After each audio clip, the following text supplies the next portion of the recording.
G'day, I shot the start of an F1 race from the start tower and it was incredible.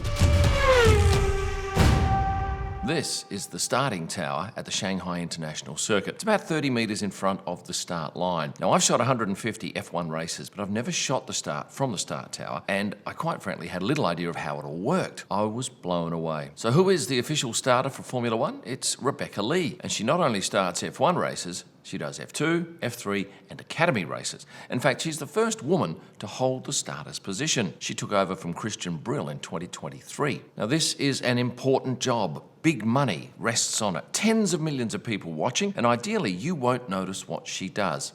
It all just happens. I watched and photographed the start at the recent sprint race at the Shanghai International Circuit. And I asked Rebecca if the responsibility was nerve-wracking, and she said, no, not so much for F1, but more so in the other categories, F2, F3 and the F1 Academy, because those drivers have less experience, there are more cars to contend with, and as a result, there is greater propensity for mistakes and incidents. In simple terms, Rebecca simply presses a button that makes these 5 lights disappear and the field roars off from the start line. But so much has preceded that, and I witnessed it all. But before I go into detail, I remind you that I do an F1 photo book of every single F1 race. It's a mini coffee table book with a hardcover, hard pages, and it's a great keepsake for you. You can get yours by clicking in the description below or going to the shop at kimellman.com. So what's gone on prior to that start button being pressed? Well, about an hour prior to the race start, Rebecca and her offsider Chris head up to the gantry. They check all the gear and they program the start sequence. There's a large monitor, a communications unit, and these 2 panels, one's housing a screen and the other the buttons needed to start or abort a race. If it's a 3 p.m. race, the pit lane opens at 2:20 p.m.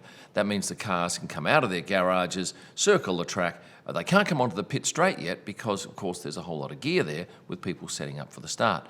So the field transitions through the pit lane at 60 or 80 kilometres an hour. But despite the fact that that pit lane is closed to us and most guests, the crew have the right to cross it. So it's very busy. At 2:30 p.m, pit lane is closed and the cars then head out onto the grid to their starting boxes. Drivers then head back to the garages before returning in time for the national anthem. Now, shortly after that, all but essential team members and marshals have to leave the grid. As photographers, we normally leave straight after the national anthem and head to turn 1, which is where most of us go. F1 security then sweeps the track, obviously picking up any stragglers who haven't left. That leaves just the cars, the essential crew, and a whole host of marshals. At 2:55 p.m, the bottom 2 rows of these 5 lights automatically illuminate. That's part of the pre-programmed sequence. These lights indicate the number of minutes until the formation lap starts. And while there are 4 rows of lights facing the drivers, only 2 of which are used, on the other side there are 2 rows which face us, say at turn 1 tower. But once again, only half of those lights are used. Facing the drivers though, there's an extra screen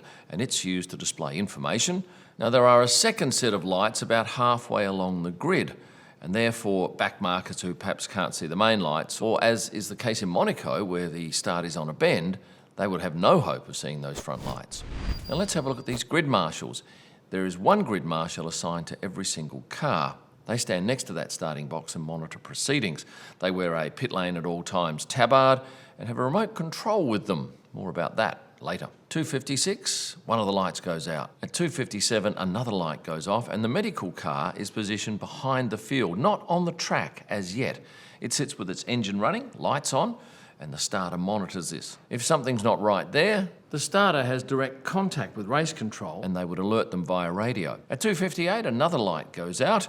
2:59, another light goes out, that leaves 1.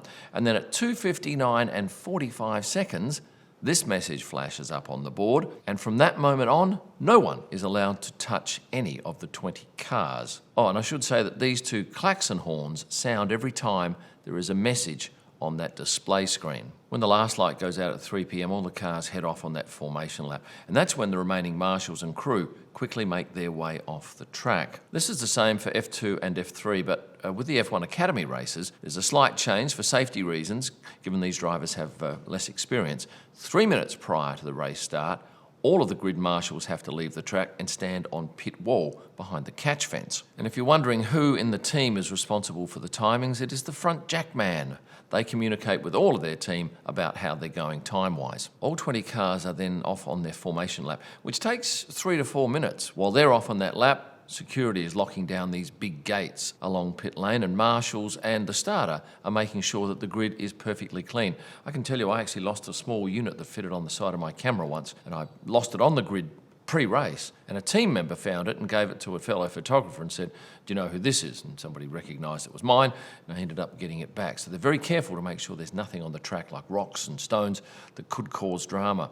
And the starter's gantry actually has triple layered glass on it, but even then it was shattered in Bahrain when a car on track during testing this year flicked up a stone and caused it to smash. The cars then return and head to their individual starting boxes, and when the drivers stopped in the correct position, their marshal, who's positioned now behind the catch fence, presses the green button on their remote and a green light illuminates on the display board. It also displays on Rebecca's screen. Now, going back to a track like Monaco where they start on a bend and Rebecca can't see the last cars, that screen is vital to show that all the cars are in position. When the field's set and the medical car's in position at the rear of the grid, a marshal walks from one side of the track towards pit lane waving a green flag. The starter then presses the start button. That causes these lights to turn on one after the other until all 5 are on. The starter does a final visual check of the field and the screen and then presses the start button. All 5 lights go off and the field roars away. Now, what if there's an issue and, say, a car stalls? Well, the marshal would then press their yellow button on their remote control. That would cause the light to flash on the front and rear of that display box and all of the display boxes behind. If the start needs to be aborted, the abort button is pressed. 5 yellow lights then flash on the starting lights, and the info panel will provide an instruction. It might be extra formation lap. And then 5 green lights will appear, signalling that the field can then move away for an extra formation lap. Now, if a driver starts from pit lane, and that was the case in the Shanghai race, it was Liam Lawson, the starter will manually change the red light to green at the end of pit lane once the final car has passed this 150 marker. Imagine if they forgot to manually do that. That driver might be sitting there for minutes. Now, I should say that the medical car follows the field off the mark, but if there is a starter in pit lane, the medical car has to wait until that car moves out onto the track. And they don't follow the field for a full lap. They'll typically find a spot somewhere around the circuit where they can stop, reverse into that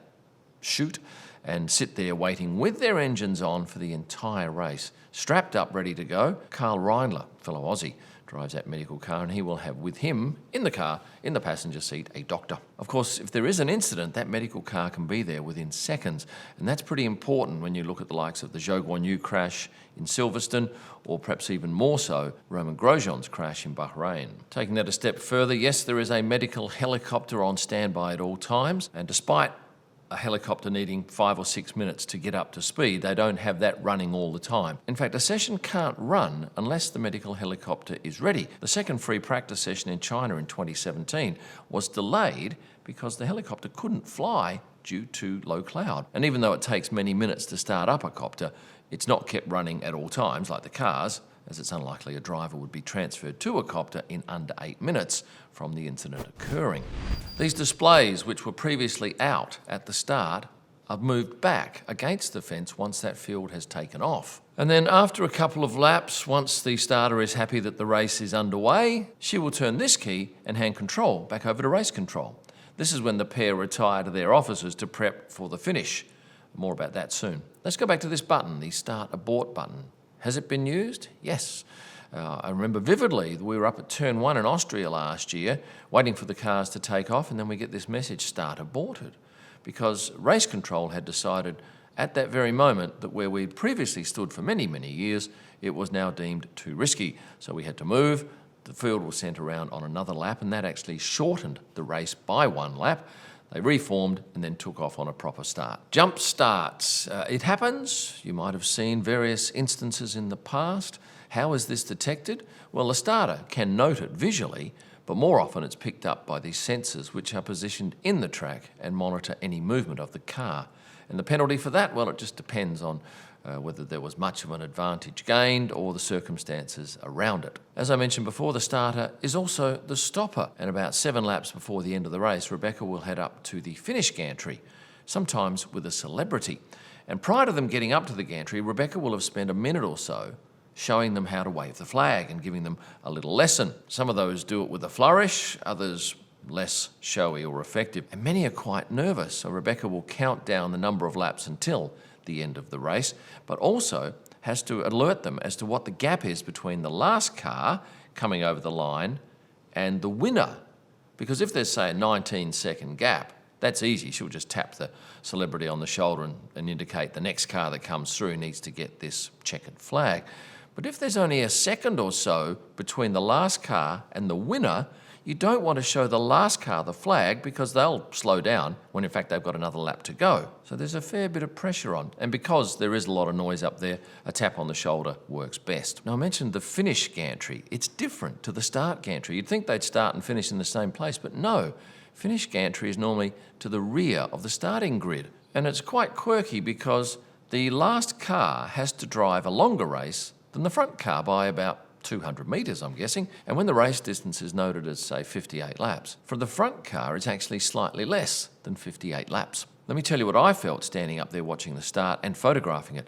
It blew me away. It was such a powerful thing to see that field go past me at such a rate, making the noise that it does, and to be a couple of metres above all of this action. I love the experience.